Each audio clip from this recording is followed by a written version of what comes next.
السلام عليكم ومرحبا بكم أحبائي الكرام في فيديو جديد لتوقعات المباريات اليوم الاثنين 28/11/2022 كأس العالم فيفا قطر 2022.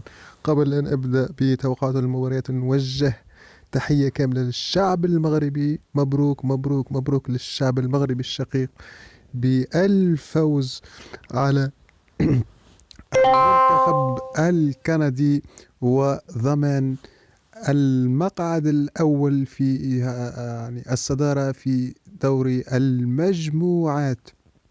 إن شاء الله المغرب تفوز على كندا وترشح للدور السادس عشر. هنيئا هنيئا للمنتخب المغربي. يلا حبيبي الكرام نبدأ بأول مقابلة، وهي بين المنتخب الكاميروني والمنتخب السربي. هذه المقابلة يعني احتمال فوز المنتخب السربي على المنتخب الكاميروني بهدفين لا شيء. واللي يحب يلعبها أهداف يعني أوفر 1.5، يعني هدفين فما فوق. يلا نشوفوا المقابلة الثانية، وهي بين منتخب كوريا الجنوبية ومنتخب غانا. الاحتمالية الأكبر هي فوز المنتخب الغاني بهدفين لهدف، واللي يحب يلعبها المقابلة يلعبها أوفر 2.5 أو كلتا الفريقين يسجلان الأهداف. نشوفوا المقابلة اللي بعدها، وهي بين المنتخب البرازيلي ومنتخب سويسرا. هي المقابلة يعني يتوقع الاحتمال الأكبر فوز المنتخب البرازيلي ب3 أهداف أو أكثر.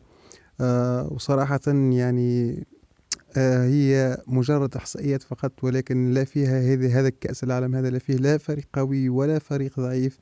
يعني شفنا المنتخب الكوستاريكي ينهزم أمام إسبانيا ب7 أهداف، وينتصر على اليابان التي انتصرت على ألمانيا بهدفين مقابل هدف. يعني هو مجرد توقع فقط حبيبي ولا أكثر.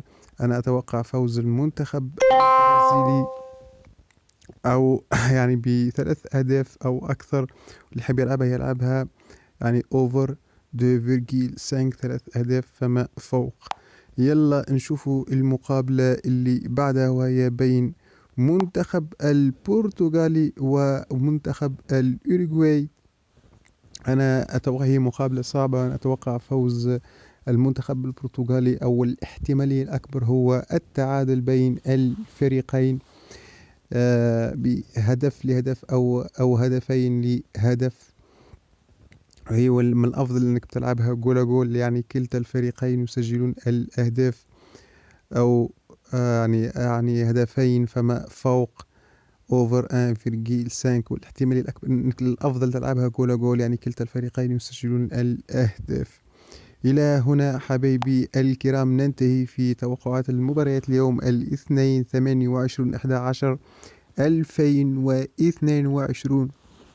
آخر فيديو كان يعني توقعاتنا يعني صحيحة.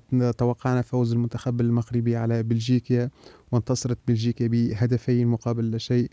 توقعنا يعني فوز ألمانيا، وألمانيا انتصرت على وألمانيا يعني انتصرت على إسبانيا. ولكن للأسف كوستاريكا تنتصر على المنتخب الياباني. يلا حبايبي دمتم بخير، نلتقي في مواعيد رياضية قادمة، وإلى اللقاء.